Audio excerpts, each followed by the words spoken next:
So we're gonna discuss, do you have what it takes? And it sounds kind of weird of, yeah, do you have what it takes? Yeah, of course you think you have it, but do you really? And I have these great minds here that has done quite of a journey. I will present them and then they can talk a little bit about themselves, at least in 1 or 2 sentences. First I have Umong Shah, who is a manager, booking as well, some. And is the manager of Exxe. And then we have Ulrika Holmberg, who's working for Musichelp, and is actually my boss also, so I can't say any of the bad things here. And she is the manager for Rebecka on the magnets. And then, of course, we have Linda, or LX. I will just use LX. And who's an artist who's been around from UK and has been around for many festivals and many things. And then, of course, Rebecka has flown here all the way from Pajala or Luleå to be here, and she's playing in Such a long way. Yeah. And she's playing in the pop band The Magnets that also has been around. So actually, we will start actually with the artists. It's like, what is the thing that has been most surprised? When you started your career, you started with dreaming of stuff. What has been the biggest misperception, or like the thing that you thought this would be, but this is how it is? I guess how long it takes. Yeah, I agree Like, with that. you get into this very naive and you've like watched a movie about someone becoming a pop star and like going into a studio and immediately recording a hit and then releasing it, and you're the biggest things in sliced bread or whatever, but it never happens. There's always, like, they say an overnight success is like 10 years of work. So that's, I think, the most like misperception of what the industry looks like. I think I second that. I think when you dream you're going to be in music, you're dreaming that you're going to do it when you're, I don't know, 16, 17, 18, 19. Then you're like, oh, well, by the time I'm 21, it's going to happen. And then suddenly 10 years have gone by and you're not quite where you wanted to be, but you've achieved so many things and you're still managing to tour the world and do all these shows. But to get that snap moment takes a lot of time and a lot of hard work, and you might get lucky and have it early, but chances are, even if that happens, you've still got to do a lot of groundwork to keep that there. So yeah, I think I always knew it was going to be really hard, but I think really hard and really long was what surprised me. Okay, so Umong, what is success? It's hard. It's really hard to quantify what success is, because you can have loads of minor little goals that, you know, help boost your confidence, boost your, sometimes your ego. You need that little ego boost. I think having a 5-year plan, smashing out in 2 years, I think that would be pretty successful. But make that plan realistic, because like you're not going to go straight in after year 2 and play, I don't know what the biggest stadium in Sweden is or something like that. You know, it does take the groundwork. I would say the biggest success actually is having a team that works together. Because like, I think if you don't like your team, or you can't trust your team or anything like that, then you're kind of going the wrong direction. So I think that's the first major step of success. So how do you find your team? Let Ulrika take that question. Ooh. Yeah, you have to be out a lot, found people that likes the band that you should work with. They really have to be dedicated. It's more important that they are dedicated and have a network than maybe just the name. Yeah, you have to be out a lot and meet lots of people before you found the right ones. And so how have you worked with the Magnets to obtain that network or these teams? Oh, we have like dragging them around on lots of showcase festivals.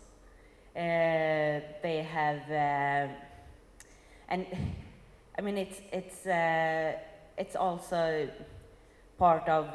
It's not enough to go to a showcase festival and show them once.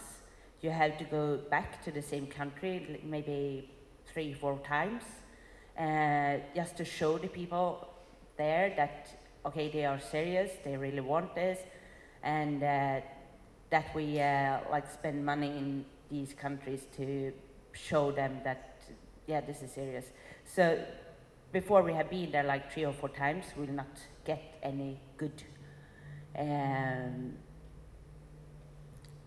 people to work with. We also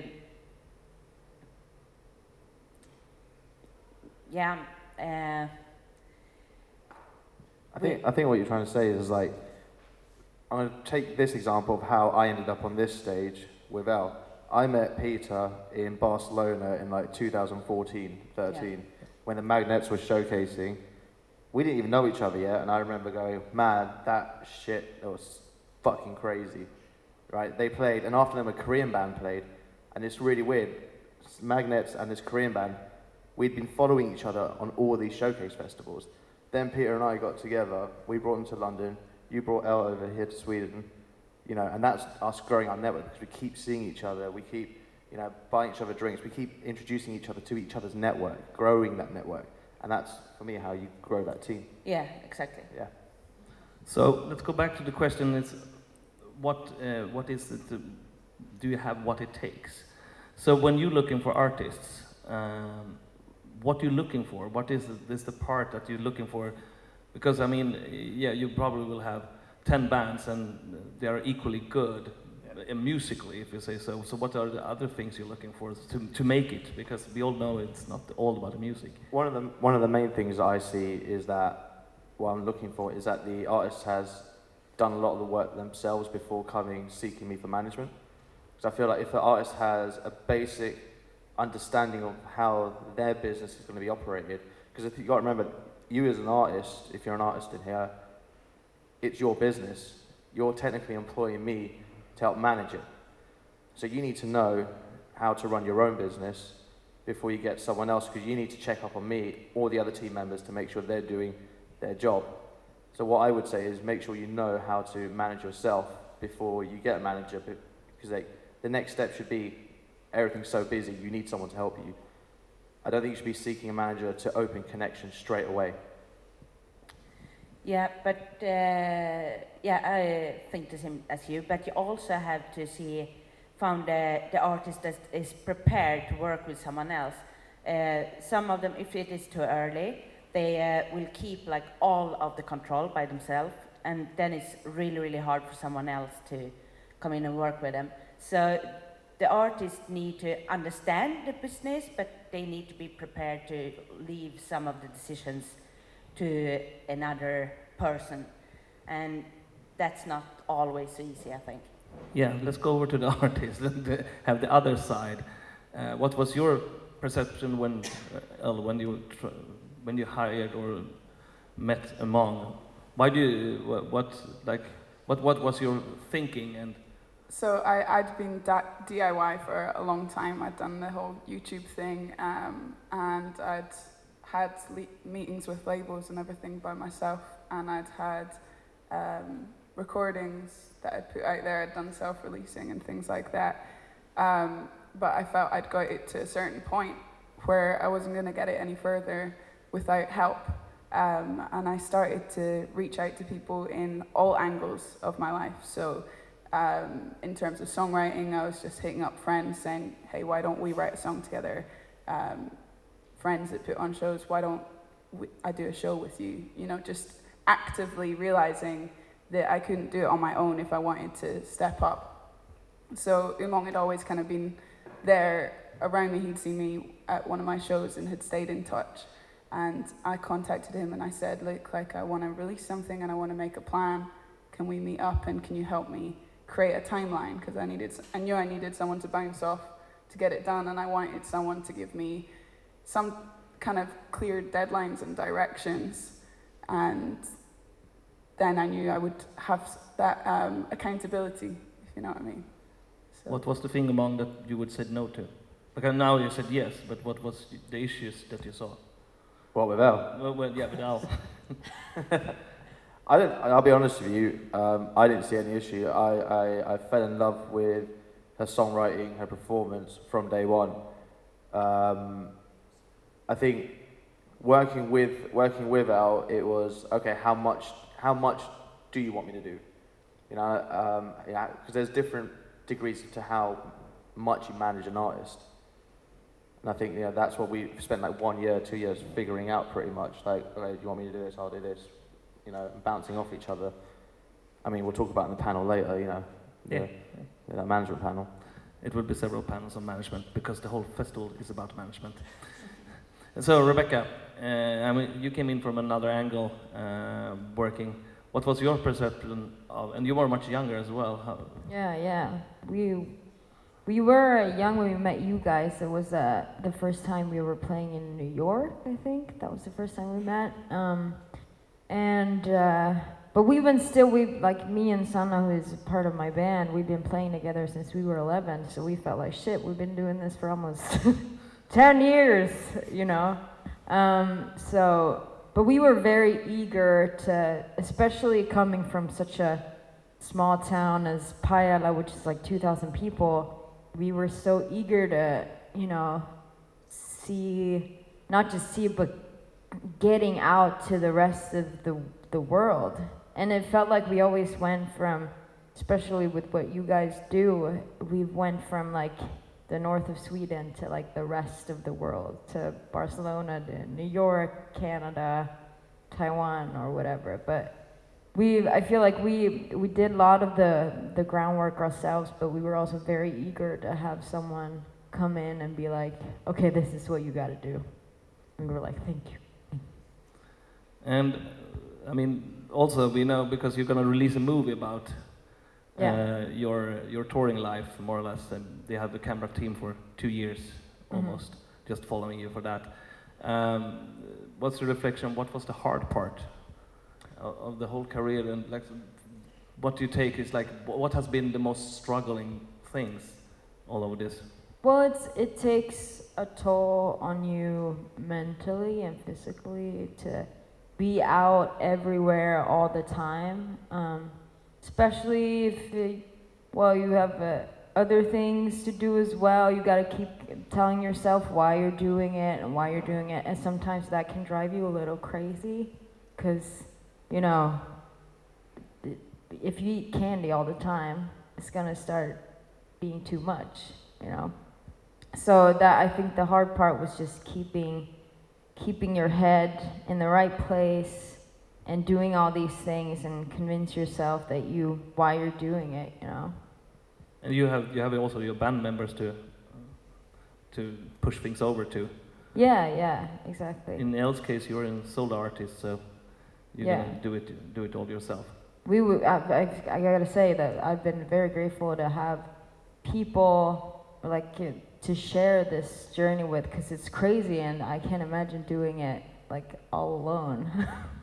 It's not alone though, because you have different people, coming along. I've got a team, and it is different, I suppose, because I'm the only one in my specific position within my team, and that can be hard. But then you just have to. There's plenty of other musicians to talk to and get advice from, so.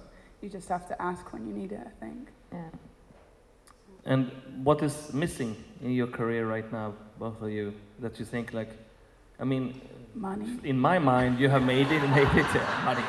Yes, lots of money. But I mean, it is important. You can't continue doing music after a certain point if you're not making money.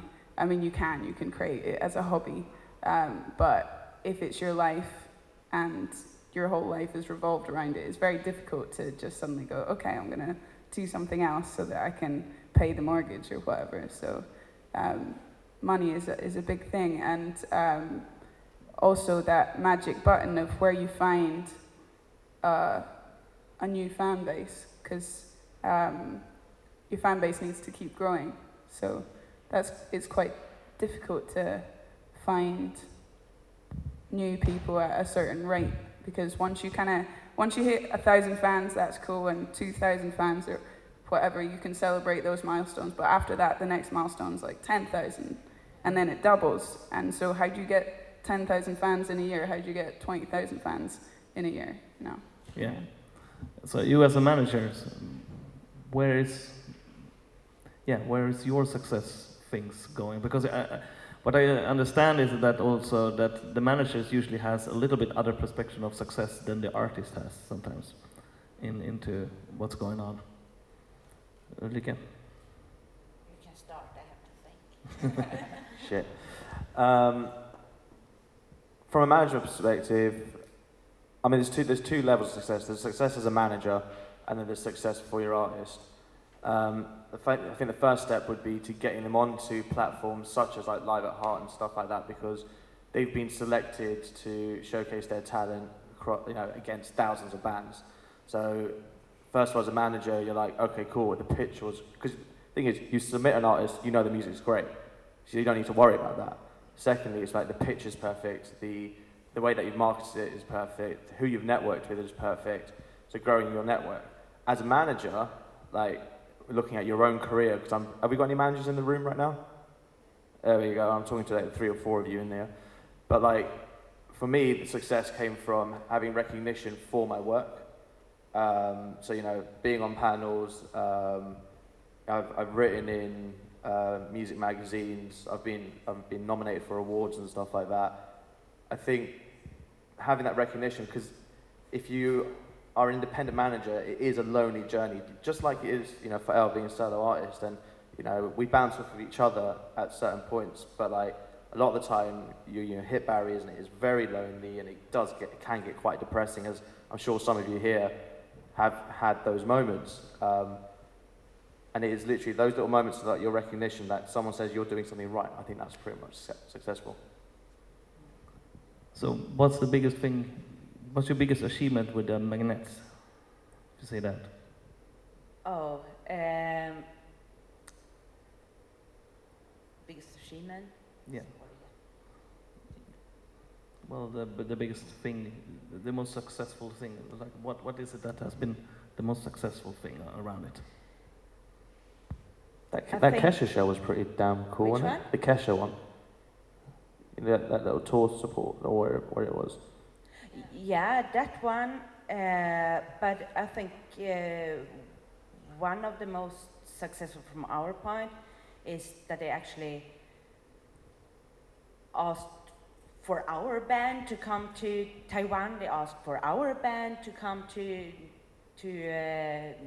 Summerfest. I mean, this thing when you get, for us, like other people in the business, to recognize the band and to pick them before they pick other bands, that's a success for us, I think. And of course, they all want to know the bad parts. That's why we have this panel. So, can you tell us like a tour memory that really was horrible, but then maybe got better, or? Well, one that always comes to mind, we were doing a tour of Germany in February 2018, I think it was. And we played in a city called Mannheim. I don't know if you've been there, but it was like on a Monday. It was after a parade or carnival, and the booker came in and he was like, "I'm sorry, I'm very hungover."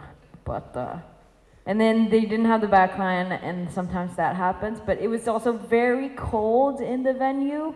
So we were like thinking about playing with our winter jackets on, but we said fuck it, and then we played in front of, I think, 3 people, and 2 of them worked there.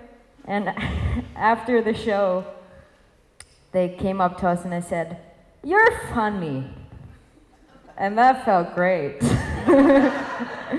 So that's a very, well, it's a memorable show. Yeah.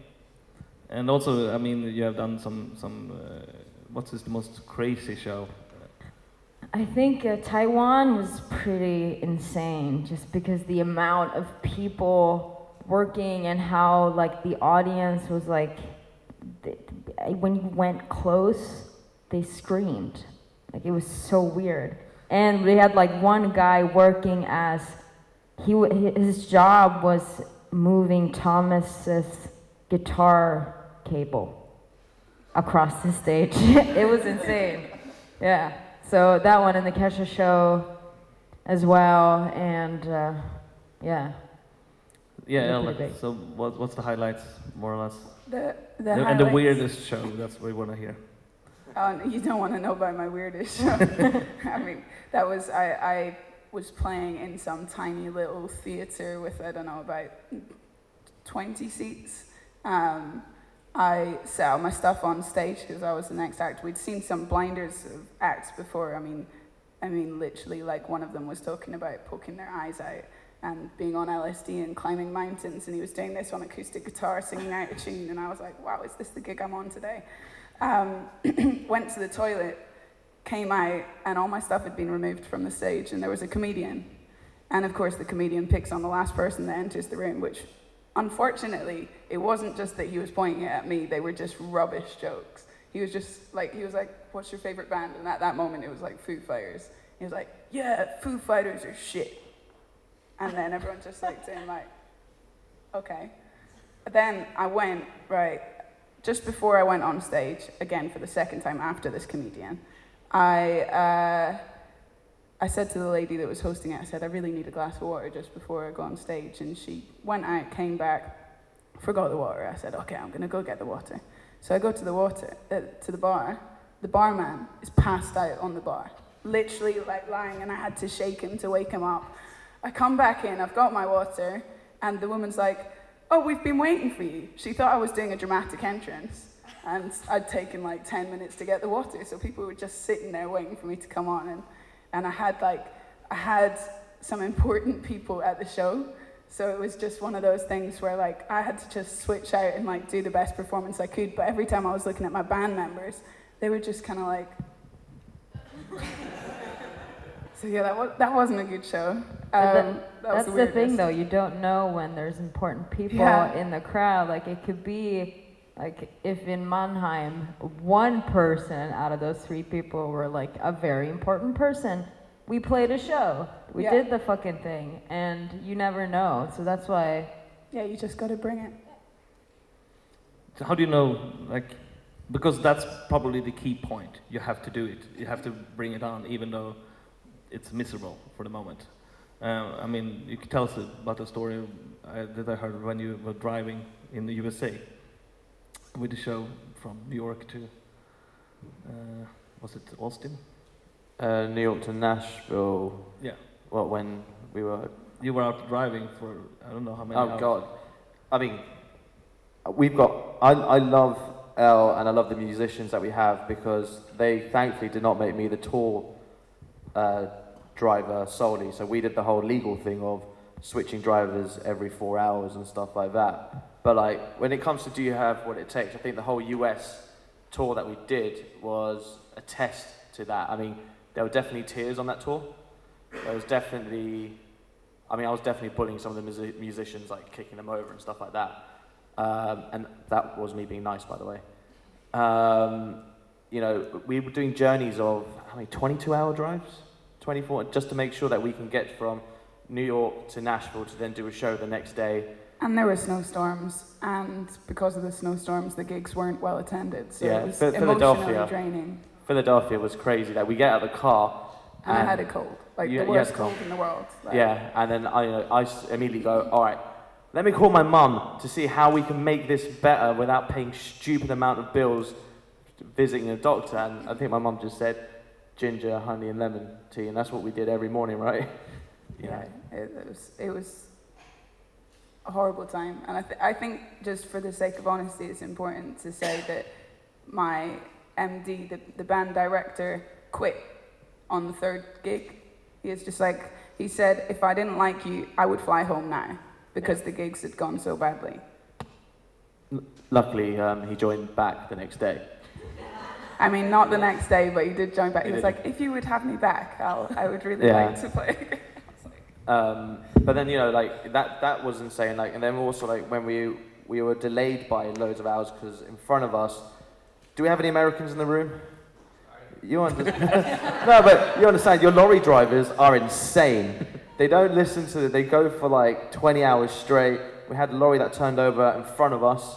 Fire everywhere. For 3 hours. And I'm just there like, all right, this is cutting into my 4 hours, guys. Someone needs to take over.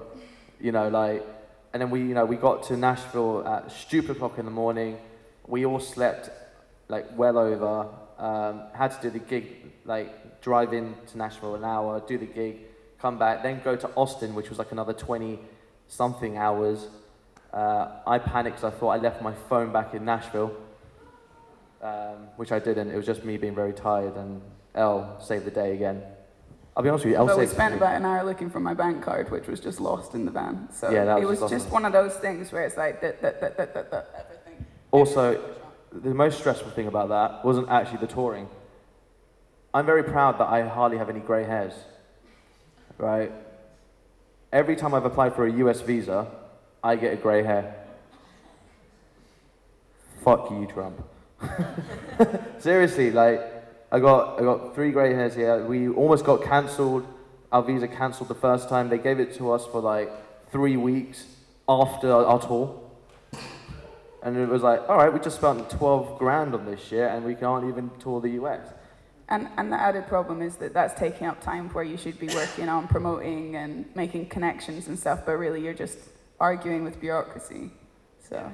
And at the same time, at that first time we did the visa thing, I was running a Swiss music showcase in London, and I remember like Elle came down and I was getting so stressed. It was I was at the Brit Awards. I got a phone call from my lawyer going, they haven't given you your visas, you need 12 more letters of recommendation. We were meant to be flying out in like 4 days.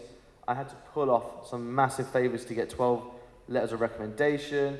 My hands were shaking. I was staying at a friend's house, her ceiling collapsed. And I was like, right, how am I gonna have a fucking shower now? I've just come back from the Brit Awards, I stink of booze, I'm really stressed, I need to go get these letters, run this showcase. And then Elle was like, I'm having dinner upstairs, you wanna come up? And I think I just sat in silence, and I was just like, fuck this shit, man. Like, why does anyone ever want to be in music, man? This is fucking shit. But we ended up and had like the best South by. Yeah. Best South by ever. I think that's one thing I'll take away from that. You do all this hard work. You have all this stress. You wanna quit like every corner. But you know, it matters of do you have what it takes. It's all about those little moments. Yeah, it seems like it's much. Afterwards, you can think about it as a funny, but when you're there, it's I still have traumatic dreams about these applications, mate. Ulrika, you're working mainly also in the office. You're not on the tours so much, but you're doing the booking for tickets and other things and services. What's the hard part also by doing all the logistics and everything and around that kind of thing? The hardest part, if you were listening to this, it's how much can I push the band to get as much as possible out of the money I have. How much stop could they do on a flight so I can get the cheaper flight? How much or how far can I put them on a bus trip? They were not that happy with me when I put them on like 4 to 8 hours bus trip to tour, but so that's also a thing. I mean, it's not that you have like a huge amount of money, so you need to get out as much as possible of it. And as I said before, you need to take the band back to the same country like 3-4 times. It costs money, it costs a lot. So that's, I think, is the hardest part. How far can I push the artist before they break? So because they should still like do good shows. That's the hardest part. I think that's one thing we never have to worry about is the show itself, right? No. It's everything around the show. Yeah, but I will not break them totally because then they will probably not do the show. That's kind of true. We'll test it. I think we've been tested enough. Thank you. So yeah, you've been touring all over the world, both of you. So what's the highlight, more or less, like what drives you, more or less, like, because all of these moments, like, yeah, there are crappy buses, it's maybe Airbnbs with hair on the toilet and whatever we have been through. But what is this that actually pulls you together to actually make it? Those good shows.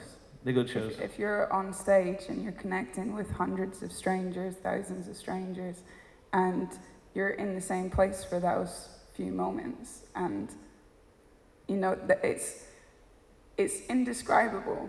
It's more than magic. It doesn't make any sense, and that's what you live for, is those connections with complete strangers, and it's pure. It's just love. It's everything. Yeah, it's the biggest high ever. And also, like, creating music and doing that, like, we can't stop doing that. It's in you. It's like, I can't give up. Yeah. I wanted to. You know, there was a time last year I was like, I want to give up so bad, like I'm trapped. Yeah. And then I was like, right, I'm going to give up if I don't make it in however many days, weeks, months, whatever. And then literally a week later, I was like, I feel so much better. And now that I know that actually I'm not trapped, it's just, this is what I do. Yeah. I used to get envious of, like, I had moments of envy where my friends who had, like, normal jobs. I wanted to be a hairdresser. I was like, oh if my only God, I was could just be a going to hairdresser. say that. I wish Why I was did I a pick fucking music? hairdresser with friends and, like, I could watch a movie on a Thursday night. What's the weekend? Yeah. But you can watch the movie if you have free Wi-Fi on the bus. Yes, exactly. Do they have that on Flixbus? Sorry, if it's one of my tools, there's no free Wi-Fi. Yeah. That's what I say. Yeah, but you have Wi-Fi. Yeah, that's always the fuck. How they pull us in. But it's always the next step. It's the hunt for the next step. Yeah. And usually the joke is in the business there is no next step. So is it that I mean, we understand, yeah, it's the force of doing a good show, the connections and all that, because yeah, so some great times around it. So go back to also, like, what it takes. What's your best advice? What made you pull through? What should there probably artists in here as well that wants to do the international career that you have done, and you played in every continent there is almost. I think you kind of touched on it. Like, is that why deep enough? When Yeah. you've given everything, when you've done everything, when you've fallen out with your team, is the reason that you're doing it strong enough?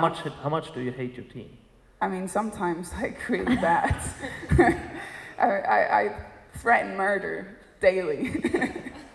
But I mean, you will figure that out. If you're an artist, and you will be tested. Like, we've been tested.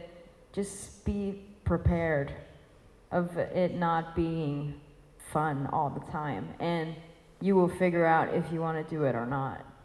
You know? Yeah, and if you don't want to do it, you don't have to.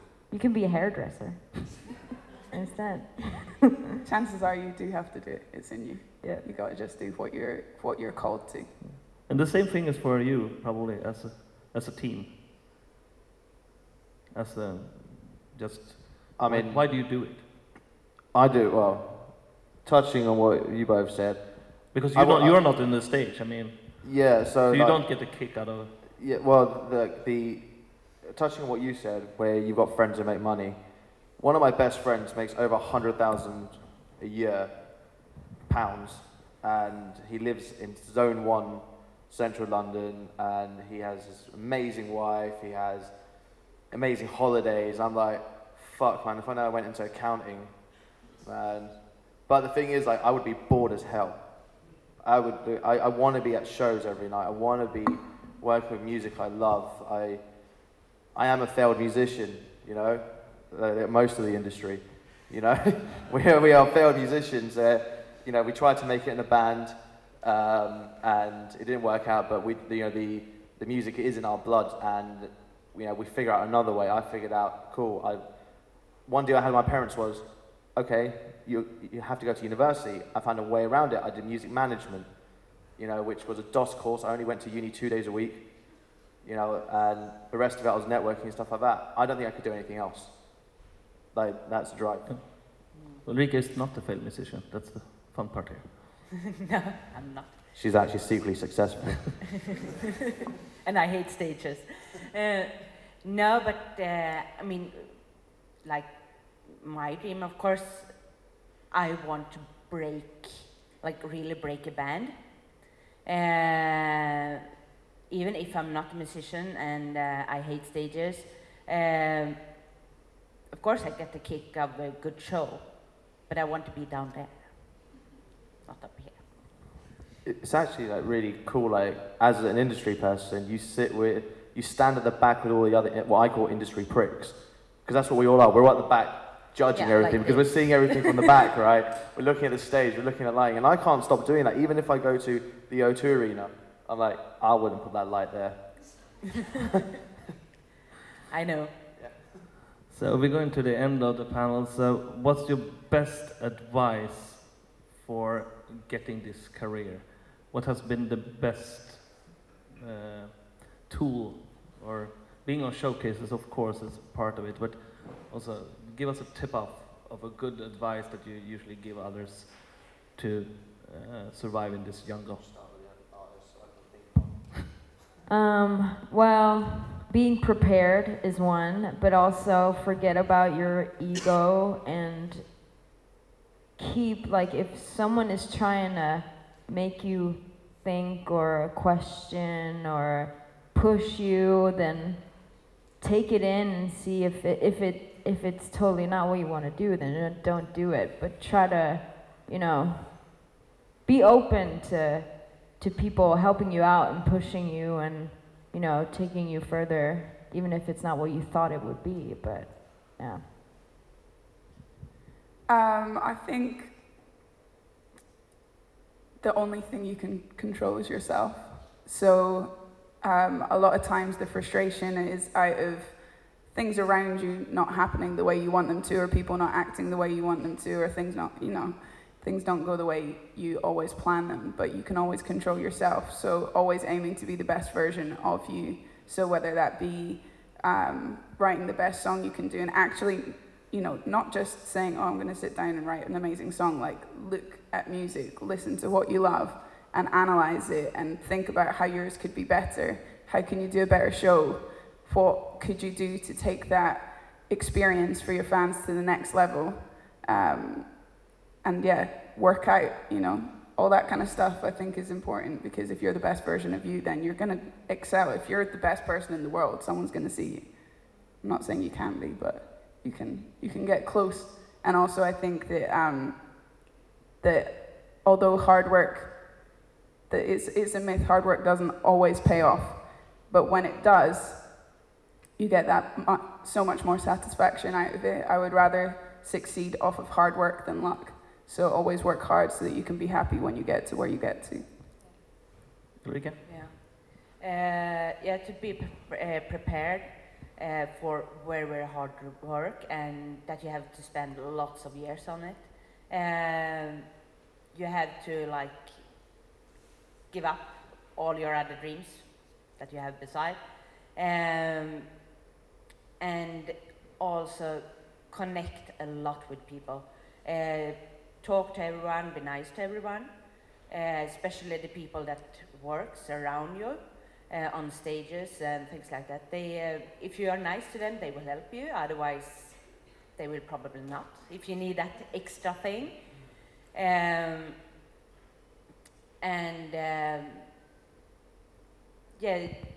work a lot with the network. So people that you pick up on places like this. Keep in touch, talk to them, send them some updates, not too much though, but give them updates about what's happening about your band. You never know when you will come to their country, and if they are coming back, it's always easier to help each other if you know each other. I think my top tip is just remember you're not alone. In this room, you can look around and you'll probably find at least one person in the same situation as you. Connect with them, talk to them, and always seek advice. Don't be afraid to seek advice. Don't be afraid to go higher. You know, like try and find the MD of this band and be like, how do you do this and how do you do that? Or talk to another manager going, how did you do this? I think feeling like you're alone is like the worst thing, and feeling like you can talk to someone and knowing that you can talk to someone shows that you have what it takes. This is not a solo journey. As much as I'm self-employed, Elle's self-employed, you have people around you to make it work. And then we have to actually be quitting this one off, and we have the next panels. It's merchandise in the next room, and it will be A&Rs here. Can I just do a quick thing? I'm sure we have 3 shows that we should be plugging. Yeah. Yeah? Sorry? 4. 4? Yeah. You playing twice? Yeah. Okay, so when are the magnets playing? And I think everyone should get their mobiles out right now. And we're quite high up, so we can see if you're doing it or not. Right? I'm that person. Right? The Magnets are playing tonight at 9 o'clock at Konserthuset. Right? Yes. Yes. And also tomorrow at 1 in the night time, so Sunday, at Makeriet. You got it? And when's Elle playing? The reason he's done this is because he knows I can't pronounce the place. Whoa. I think we're playing 11 p.m. tonight at, is it the same place? Is it the Marguerite?